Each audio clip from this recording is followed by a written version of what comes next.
Hello दोस्तों, आप सभी का ऑल अबाउट सोशियस में स्वागत है। और यह समाजशास्त्र से संबंधित जो विभिन्न परीक्षाएं होती हैं उनमें समाजशास्त्रियों के जो महत्वपूर्ण कथन पूछे गए हैं उन्हीं का वन लाइनर कन्वर्जन है। और इस सीरीज़ में हम लोग प्रत्येक वीडियो में 10 कथन को लेकर चर्चा कर रहे हैं। चलिए हम लोग आज शुरू करते हैं। पहला आज का कथन है, धर्म वास्तविक है परंतु ईश्वर धर्म का सार नहीं है। तो यह कथन दुर्खीम का है। इन्होंने धर्म को तो वास्तविक माना है क्योंकि धर्म हमें दिखाई देता है, यह हम लोगों के एक क्रिया करने की विधि है, लेकिन उन्होंने माना है कि जो ईश्वर है वह धर्म का सार नहीं है क्योंकि ईश्वर हमें दिखाई नहीं देता है। जो कि हम लोग देखते हैं दुर्खीम के सामाजिक तथ्यों की बात कि उन्होंने माना है कि इसे हम जांच सकते हैं, परख सकते हैं, इसे हम देख सकते हैं।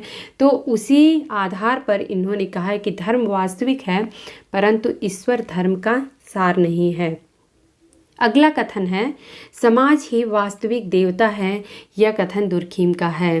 तो दुर्खीम ने समाज को वास्तविक देवता माना है, अर्थात उन्होंने समाज को ही सर्वोपरि बोला है। और सुई जेनरिस का कॉन्सेप्ट दुर्खीम ने ही दिया है, अर्थात इन्होंने कहा था कि समाज का विकास स्वतः होता है। लोग आते हैं समाज में और चले जाते हैं, लेकिन समाज जो है वह ऐसे ही चिरस्थायी बना रहता है, इसका अस्तित्व हमेशा ही बना रहता है। अर्थात समाज ही वास्तविक देवता है। यह कथन दुर्खीम का है। अगला कथन है, जादू विज्ञान की अमान्य बहन है। यह कथन फ्रेजर का है। और एक परीक्षा में यह इस तरीके से भी पूछा गया था कि जादू विज्ञान की दोगली बहन है। यह कथन किसका है? तो यह कथन भी फ्रेजर का है। दोनों का अर्थ एक ही निकलता है। तो इन्होंने जादू को विज्ञान की अमान्य बहन माना है।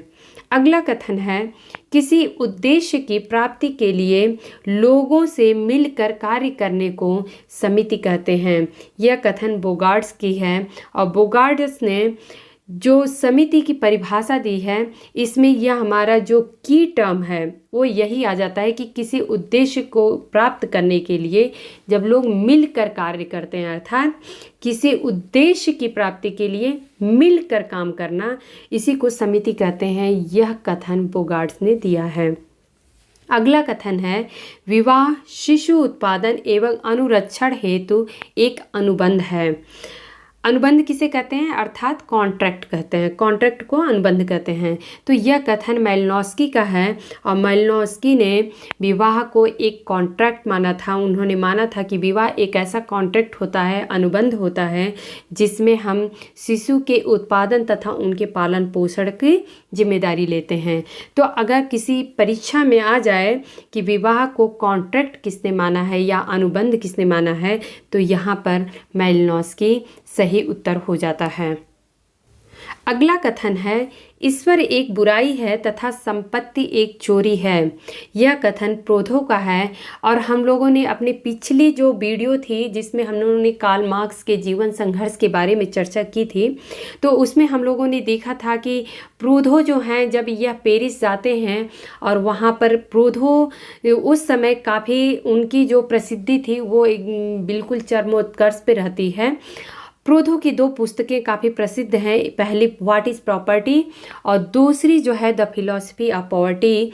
तो उन्होंने जो फिलॉसफी ऑफ पॉवर्टी बुक है उसका कार्ल मार्क्स ने काफ़ी आलोचना की थी प्रोधो की इस पुस्तक की। और उन्होंने कहा था कि यह एक सतही पुस्तक है और यह यहाँ की जनता को दिशा भ्रमित कर रही है। तो इस प्रकार से हम लोगों ने प्रोधो के बारे में इतनी जानकारी उसमें लिए थे।